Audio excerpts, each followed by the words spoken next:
Right then, here we go. We are live, boys. It has been an explosive week of football. I have never known anything like it in my life. Wow. Sunday, we had a Super League. Wednesday, we've got nothing. What has happened? Lyle, Joseph, a big welcome and thank you. I'll start with you, Lyle. How are you? Yeah, good. Thanks, Tom, mate. Not too bad. Wish I was in sunny Valencia, but sadly, still repping it in the UK. Yeah, I know. We're doing well. Congratulations on your new job. Massive, massive well done. And yeah, we're missing you out here. Joseph, obviously, we've got Lyle down south. You're a little bit up north. I say a little bit. How are you, man? I'm good, man. Thanks for having us. Just surviving, working away. Got exams at the minute, but they'll come to an end soon. Don't say we're taking you away from your exams, are we? You're fine. You're fine. Don't worry about it. Perfect. So, boys, let's kick this off. Okay, it's happened all week. We've done podcasts every day because, like I just said, then we had a Super League announced on Sunday. We've had outrage. We've had passionate. Everyone's been kicking off. Okay, it's been awful. But now, if no one's seen the news, obviously all 6 English clubs have pulled out. And if I'm wrong, I believe there's only 3 clubs left: Juventus, Real Madrid, and Barcelona. So that'll be an interesting Super League. But it looks like they've all sort of turned their backs on it eventually and decided, look, it's not for the fans. I'll kick you off, Lyle, first. What were your thoughts about the Super League? When I first saw the news, I think like most people here or most people listening, and in general in football, like your heart just sort of drops a bit. You just think that corporate nonsense that everyone always talked about year on year from about 10 years. You just think surely that can't actually happen. And then when you start actually seeing like the official website and you start seeing genuine club brands attached to it, I think that's when I really started to worry. Like you said, like world's been going mad. Every group chat I'm in just spouting nonsense. I've been stuck to my phone, looking it up. Like sort of a bit of a Pandora's box. The more I read into it, the angrier I got. But I was almost becoming obsessive about it as well. I just wanted to ensure that there was some legal loophole, something that made it couldn't happen. Yeah, that's so good. It's almost like going for a breakup, isn't it? You got the anger, then you got the sadness. It's like, is this really happening? And then you try and explain it, and you're like, is this football over forever? Yeah, that's a really good point there. Joseph, how did you feel when you heard about it on Sunday night? It just seemed bizarre. Like the fact, because like it became like it was rumored all day Sunday, and then the statements kind of came out at 11 o'clock. And even the timing of it just kind of seemed sneaky. Like, the whole thing seems like it's just done by the owners. It's just pure like cheek. The next couple of days were just interesting. It was just laughing at Arsenal and Tottenham being involved in general. Like it was amazing. And then Celtic got mentioned by UEFA a few times, sort of like Celtic and Rangers, obviously. So it was nice to see. Well, don't know if anything's nice to hear from UEFA, but it's nice to hear that we are somewhat still in the loop for these kind of games and stuff like that. But it's just a joke. Like they're all in bed with each other, it seems, and I just didn't like it at all. No, I feel I was going to say to you is that as Celtic and Rangers, I mean, I didn't hear Rangers at all. I heard a bit of Celtic. Do you feel like the Super League, you've been a bit left behind? I don't know if left behind. I feel kind of privileged not to have a horse in the race, like not to be involved at all. But you just do get because that's what you wouldn't get. I know it happened almost 10 years ago, but you wouldn't get games like Celtic beating Barcelona. You wouldn't have had I don't know any other I think that's the only one on my mind because that's all we think of. But you wouldn't have stories like that anymore and stuff like that. Like Rangers have been decent in Europe past 2 seasons. Celtic have got out the group and then did rubbish this season. But you're like Ajax in the semi-finals and stuff like that. How can Ajax have won it? Have won the Champions League 3 times. How can they be forgotten and stuff? It's just bizarre. Like it's just big owners thinking they run football. I mean, it's just. I think it was interesting to see that the announcement time was 6:30 American time, 11:30 UK time. So Sunday evening was the drop. But obviously, everyone was like nearly in bed, woken up to it on Monday. But for like there was American investments, Wall Street, that sort of thing, it was bang on 6:30. So I think that again that tells you all you need to know about who was leading it, where the motivations were, and it's just seedy, isn't it? Like it just stunk of. I think as a British football fan, maybe I see it differently, but to me, Americanization of anything is cringy and it just sometimes seems a bit over the top and dramatic. and something as precious as football, like to have it turned into like Barcelona, Real Madrid, like every week, like you're playing FIFA, just completely diminishes the whole point of like, you know, like Leicester winning the league, qualifying for the Champions League, Atletico Madrid, like those Leicester European nights, like those people will remember them for the rest of their lives. Well, that would never happen now. You'd have Scandinavian billionaires going to watch Arsenal Bayern Munich because they can fly across the world to watch it. You know, it takes away everything that, you know, football and achievement stands for. Like, what sport without getting to the top because you've earned it more than somebody else? Definitely. Yeah. That's a really good point. It's like sports integrity, isn't it? Like, obviously, you've got a Plymouth top on there I can see, which we're loving to see. Yeah, absolutely. And yeah, you got to give them a shout out. And obviously, I'm a Brighton fan, but what's the point in having a football pyramid if you can't dream of those journeys, right? Yeah, and absolutely. the problem is, the owners, they don't want the fans, they want to travel this global. They want to take it to wherever, Qatar. They want to just pick up, and on a Monday they play Qatar. On a Thursday, Saudi Arabia. Next day, America. They don't really care about the people that pay the tickets and that started the club's history. Absolutely. It's like when you see those like musicians who do these like controversial world tours. You see like musicians are playing in these like really strange countries, and you think, oh, why are they there? Oh yeah, the pay packet. It would just be like parading. Like, these people seem to think that the brands have like overtaken the cities. So Man United, like, to the Americans, like the city of Manchester is like completely irrelevant. It's like, it's essentially like people will compare it to is the Pro Evolution names. Like, it's essentially big, red, huge football club that loads of people love. But its geographical location is sort of irrelevant because we want to move them on tour. We can play them in front of whoever we like. We can make as much money as possible from this cash cow.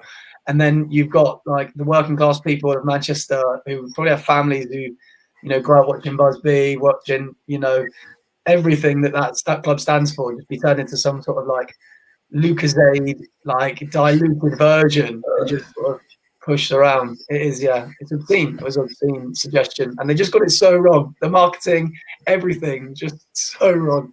Yeah, no, I agree. It was weird timing, like you said, the Champions League being the day after as well. The revamp of the Champions League, people don't know, was the Monday. And ironically, they put it out a day before with all this new cash. And were they hoping maybe to turn some heads, some Bayern Munich, Dortmunds, PSGs maybe? Like, look, this is what we can offer you. Versus the Champions League revamp, which I've been a bit open saying, I don't think it's a very good revamp personally. I don't really think it was potential. Yeah, Joseph, what do you think of the Champions League revamp?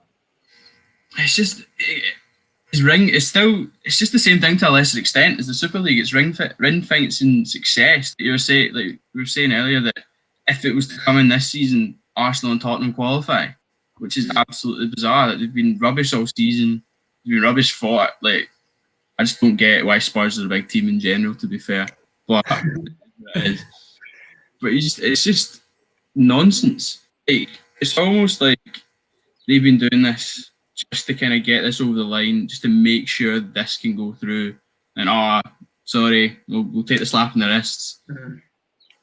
They need to do something. If it's not broke, why fix it? Do you know what I mean? Absolutely. Yeah. Imagine your son entering a running race and he finishes 9th, and because he's won loads of races in the past and he's got a reputation for winning them in the last 2 years, he then qualifies for the final ahead of someone who's pulled an absolute blinder. They've won, they've earned it, they've put the training in that year, they're new on the scene. You know, you take like, you know, they've done their hard work, they've done their graft, and then you say to them, no, sorry, he usually always does well, and this year he's just had a bit of a bad run, so he's going to go to the final. And can you imagine that standing? Like, it's exactly that equivalent, but basically because people are now tied up, the hyper-capitalism of football means that there's so much to lose for these big teams that entrenching themselves in like a ring-binded, you know, dollar-crusted fence, it seems to be to them like the only natural way that they can ensure, you know, parity and economic standings, really. Yeah, no, I agree with the point.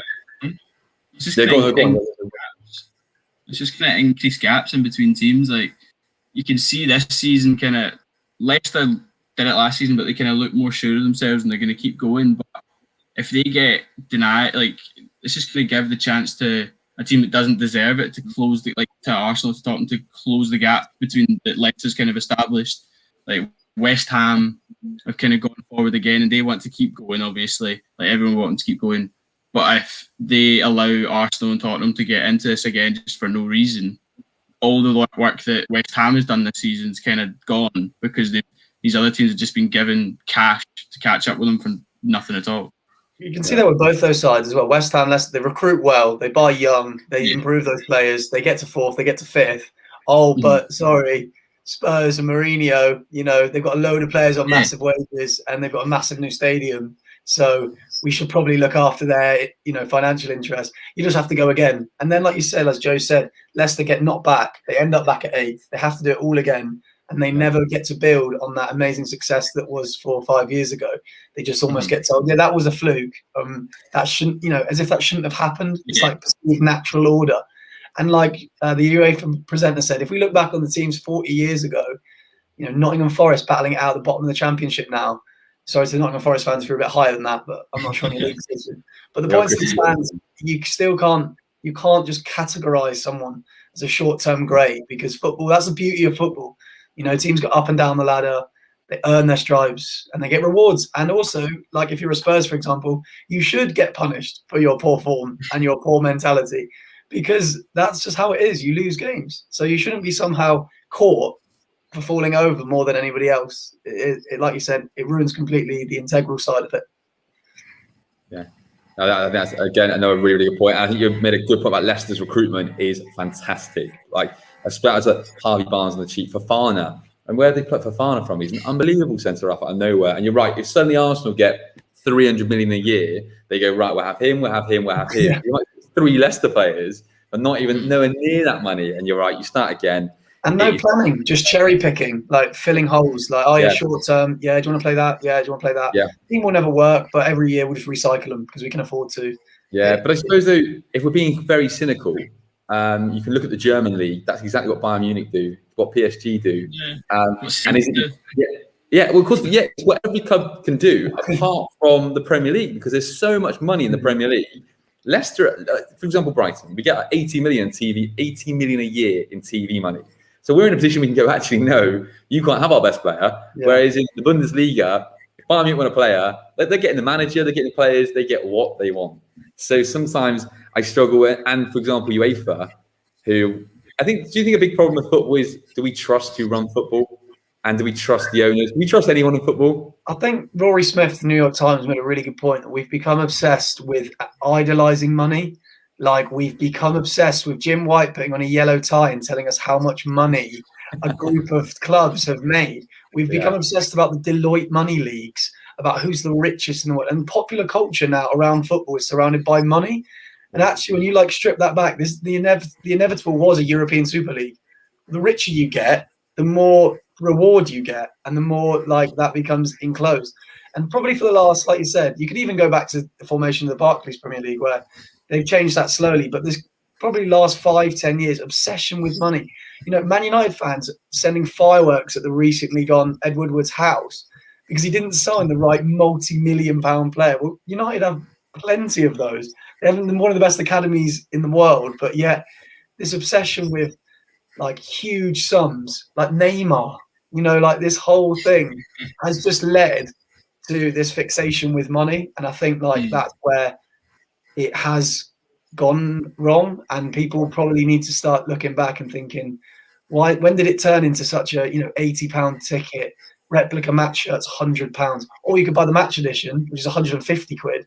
The prices, obviously it meets a demand, but there needed to be more regulation. There needs to be more control over how these figures can spiral, because ultimately that's why Man United, £540 million worth of debt, sign up for a European Super League to fix what they messed up doing, which was spending huge amounts of money to try and catch it up. So for me, it's the obsession with money really that's led to this. So football isn't the first concern of a board anymore. It's the brand of a team. If you look at, I think it was when PSG got bought over, the thing that the owners wanted to do wasn't they didn't say, we'll improve the team, we'll do this, that. They went, we're going to become known worldwide. And that's what we're going to do. And now they're probably say the biggest partnership with Nike. They've got Jordan Brand as well. They've got two, signing Neymar probably wasn't a football intention. It was probably to have the biggest name in the world at the time. And they Mbappe, who's going to be. It's like all really, really smart, but football's second, like, to these things. And I was saying yesterday to my pals, fan ownership of clubs needs to be the way forward. You get the 50+1 rule, which works.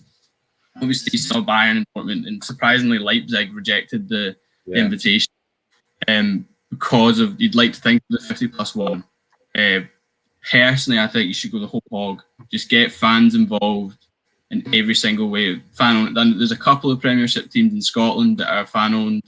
I don't know like the situation down south with kind of fan ownership, but I don't think there's been like a huge club. No offense, like Motherwell, but there's not been like a huge club that have got fan owned yet. So I think once that happens, it'll be a step in the right direction. But it seems like it's a long way off.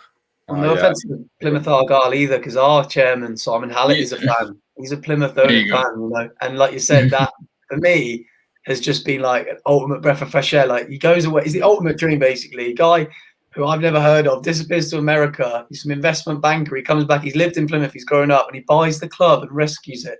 Like, and at that point, I genuinely couldn't care less where we play. I couldn't care less really what division we're in. And I was saying to you, Tom, before we restarted the show, is that Plymouth lost 6-0 last night at home. I would rather them do that and feel the anger and embarrassment that I did, knowing that they're playing with something to work for, knowing that 6-0 leads to some sort of punishment, goal difference, relegation. They've still got something to work for. If Arsenal lost 6-0 away to Real Madrid in the European Super League, but they knew that they were going to win, or they knew that they were going to enter next year because of their coefficient rules or their financial standing, to me, like, it just sums up how wrong they got it, because they thought that Americanized closed brackets sport, which to me it isn't, but then I might be just Anglo-centric. There's no reward. I'd rather people lost and they had to feel the benefits than just carry on, like you said, supporting brands, pushing Nike deals, seeing who can get the biggest Adidas Originals boot deal in 2 years that's going to probably going to be some weird transfer where like Adidas paid for Pogba. There'll be something that comes along that we won't be surprised about. And I think now we've rejected the Super League, we can go further. Like, fans can do more. No, I think that's really good. But I think now the head of one comment was regulations. And the issue you have is it'd be amazing if these clubs had owners that were fans. But the problem is going to be, is how with a financial fair play, how did PSG buy those players? Because PSG did that, Man City, Chelsea, suddenly they want that. So the problem is, unless one does it, then all can do it. That's the issue we have. And that's my concern, is that why is financial fair play not in place to regulate those teams? And unfortunately, that comes down to UEFA, doesn't it? And that it comes down to them. So when they're coming out saying, ethically it's not right, I'm like, hang on a minute, you've just put Kirby in, which means Spurs and Arsenal get it next season, and you're not actually doing financial fair play. And no one's been banned financial fair play. No one's ever. It's mad. Yeah, it's crazy. It's a dangerous narrative as well. Playing UEFA off as some protectors of football, and they bowed against the Super League. Well, it's like we said before the show, people in glass houses. Really, it's unbelievable for them to think that they can take some moral high ground. And the idea of calling the chairman of Juventus a snake when the former president is Sepp Blatter and Michel Platini, no money launderers. The thing is, the current UEFA president is Agnelli's son's godfather. I like that the other day. So they all know each other. Like, it's just it's politics. It's politics, like it is in this country. It's politics. It's not what you know, it's who you know, right? Now we can talk about this all day. I'm going to move us on. But I'm going to move. So that's really good comments. And Joseph, you said no to the Super League Celtic. I just put it on Instagram earlier about the Atlantic League, about maybe you could merge with. We've got a second podcast later, and the Dutch League and the Belgian League. I don't know if you boys know this, are coming together because they can't compete in top 5 leagues. Now it's rumoured that Celtic and Rangers will be pro in Atlantic League. Norway, Sweden, Finland, I think Denmark, everyone. Is that something that you would like, or for you again, like the Super League, you don't want that? See, this really is. She's a Celtic fan. No, not at all. Just keep it as it is. As I was saying to you earlier, we need to, as a league, we do need, as good as Celtic winning 9 in a row is as good as Rangers getting back to it as well can be. We haven't had anyone else win the league for, I think it's almost 40 years now. Like, why? That's an awful league. Like, we need to focus on within the league and promote the other sides. If it is, like I was saying, trickle down TV payments or stuff like that, because the gap's huge. Like, Celtic have already secured second and we've been absolutely awful this season. Like, that shouldn't be happening. Yeah. Someone should be able to catch us. The fact that Rangers can go down to the bottom division, quite rightly, and then come all the way back up with no one else in between. Like, it's actually awful. So I think if we were to form an Atlantic League, it wouldn't be far off the Super League kind of way, where it would just be the biggest teams from each one. And then I don't know whether the other teams would thrive or they'd fall behind or whatever. Most likely they'd fall behind because they'd get nothing of a TV deal. Like, the TV deal in Scotland is shocking as it is. There's a full card of SPFL fixtures tonight. Not one's on TV. Like, It's so deal that we've got right now. There's been improvements for the next season, but something needs to be done within Scottish football rather than. I hope I had a Celtic fan. I'd love to see us win everything that we can and kind of thrive, but you do need to look down to like, and then our second division, like, most of the teams there's part-time teams in our second division. Like, that shouldn't happen. Like, Scotland, it used to be like 30 years ago, you had Celtic and Rangers every year, European Cup, like, and you had Aberdeen have won stuff. Dundee United are unbeaten against Barcelona, only team in the UK to beat. So yeah, I was on my quizzes. Yeah, that was. Yeah, there you go. How's that come about? Like, we used to be world beaters, but now it's just like the league's so bad and the drop off. We just need to focus on ourselves rather than go off and try and have a league with like Copenhagen in it. So what's the answer? Would you, in an ideal world, you come down to the English leagues? Because I don't know. I can't give you an answer because I really don't know, and you know it better than me. But if nothing happens, you're going to continue to fall behind, like you said there, with no TV games on tonight. Something needs to happen, but I don't know how you drive that without being competitive. Or it might be a slow process. Maybe you're right about the money going down. Do you think there's a quick fix, or not really?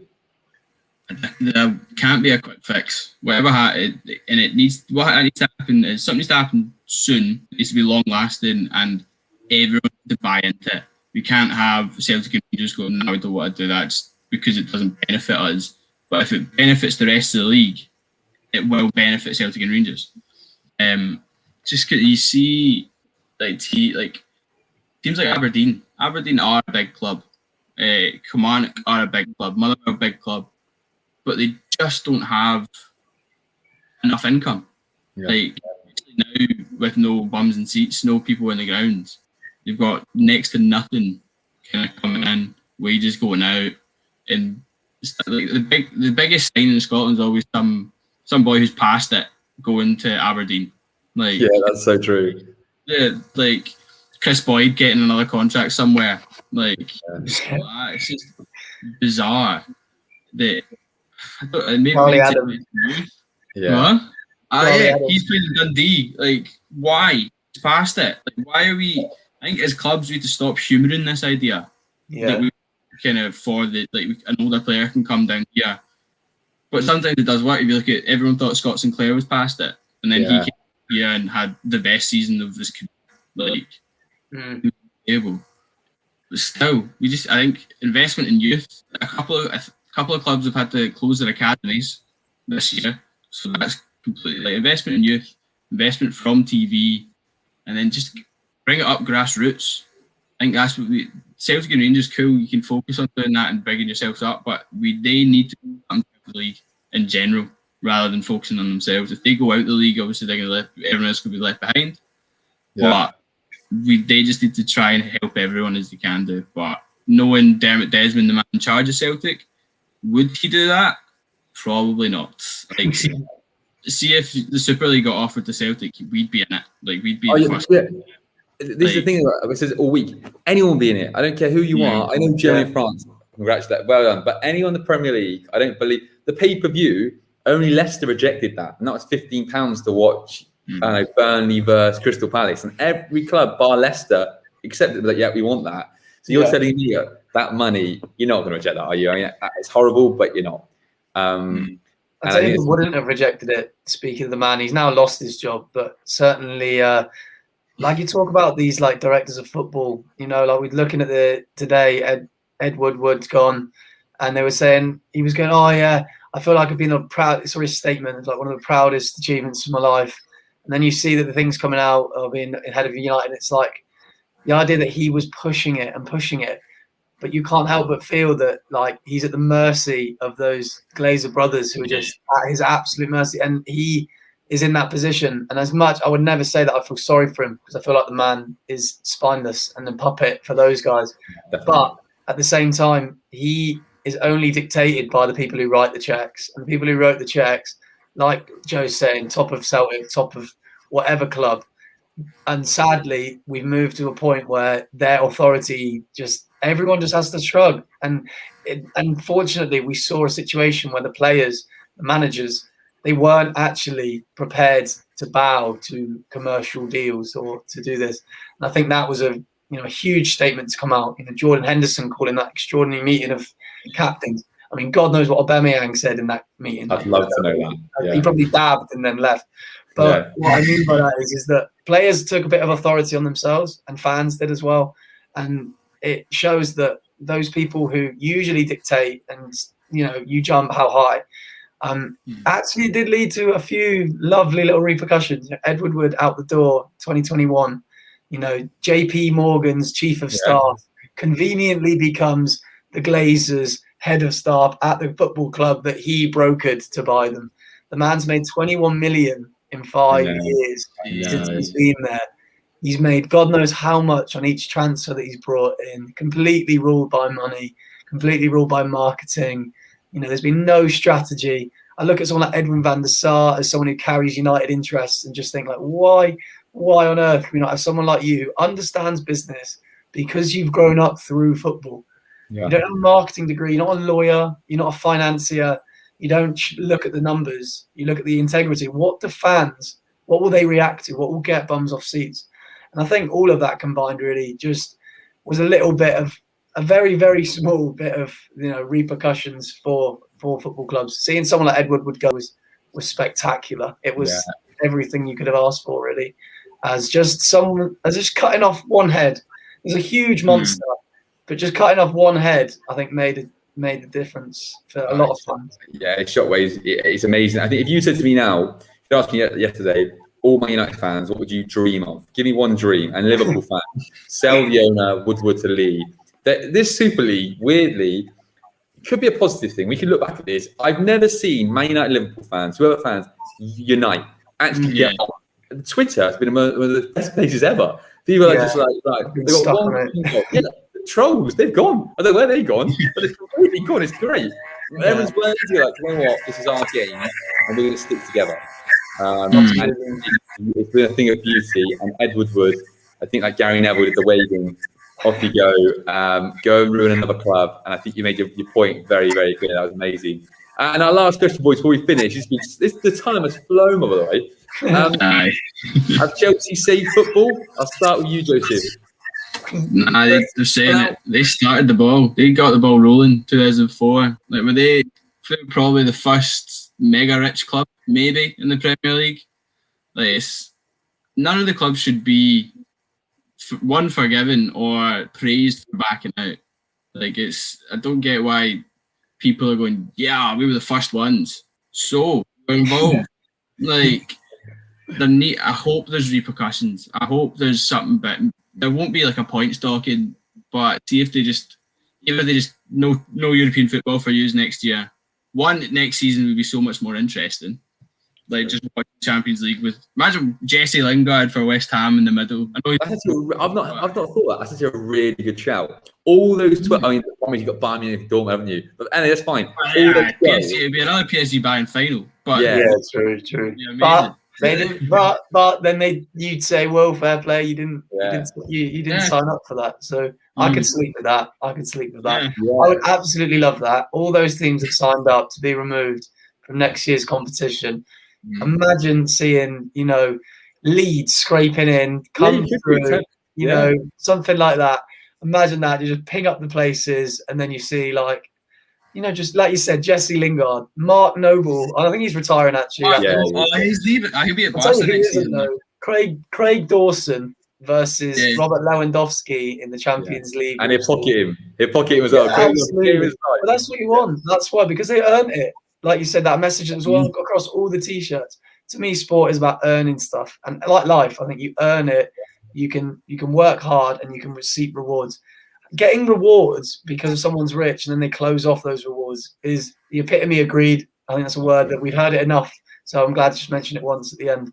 But no, I think there needs to be repercussions, as Joe said. There needs to be all the R words, regulations, repercussions. Yeah. That's I think you're so right. And that's the one thing I worry about is that, like what you said tonight, I think it's perfect. If you regulated this and the Bayern Munich chairman was like, right, agent fees. I read a stat that Chelsea paid £35 million in agent fees this summer.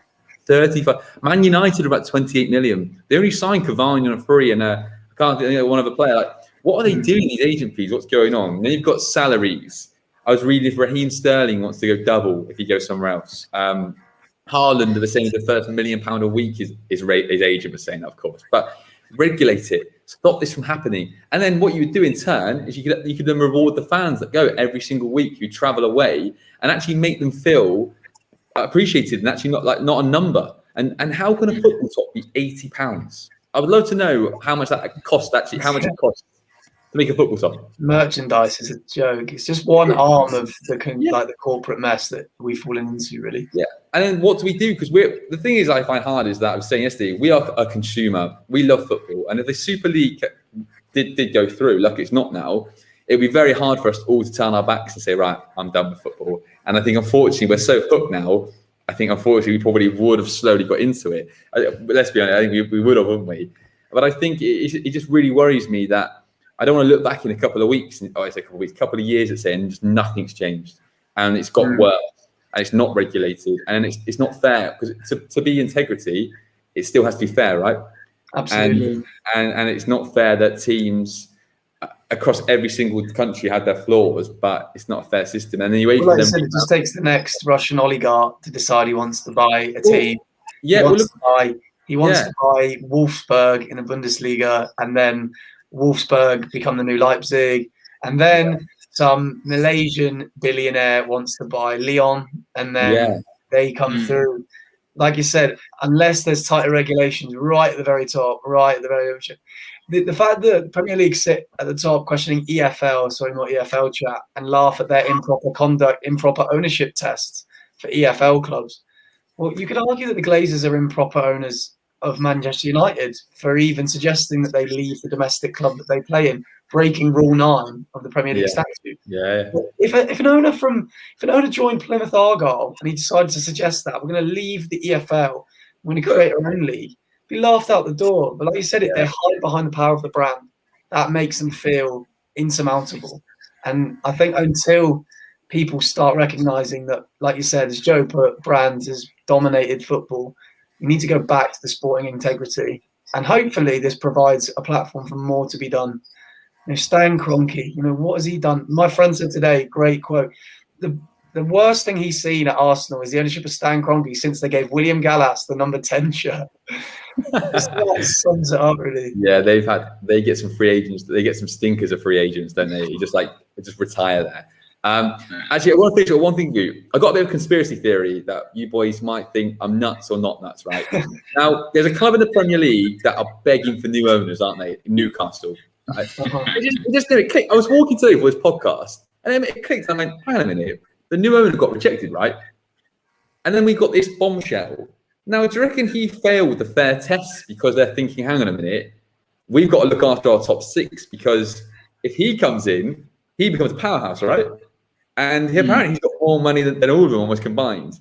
So it'd be interesting now, this Super League's out the water, if suddenly the Premier League, do you know what? Sorry, he's fine. He can come in now. And if Newcastle fans were getting hit hard by something they had no idea about, because it's almost impossible to fail this test, and somehow he failed it. So that would be interesting if that goes through now. There's also those political links to the Saudi ownership and the British government, though, as well. I think, which a lot of people claimed was a fact. I don't know enough about the subject, and I don't want to qualify to speak on it. But like you said, it is interesting that top 6 brand that's evolved, that everybody now despises. But we put up with it for so long. Everyone was fine to use it, whereas only in the last, like you said, week do we now want to remove that. And I think, like you said, it was definitely. I mean, Newcastle's a huge one-club city. How they haven't got the riches of even an Everton, how they haven't even got the riches of an Everton or a Spurs. Like Joe said, Spurs come from small team mentality to now perceived top 6, basically built on finances. Yeah. It is interesting to see whether all of those sort of ownership tests were kept. I wouldn't nibble and say I believe you, but I definitely think there's something in. It will be interesting, yeah.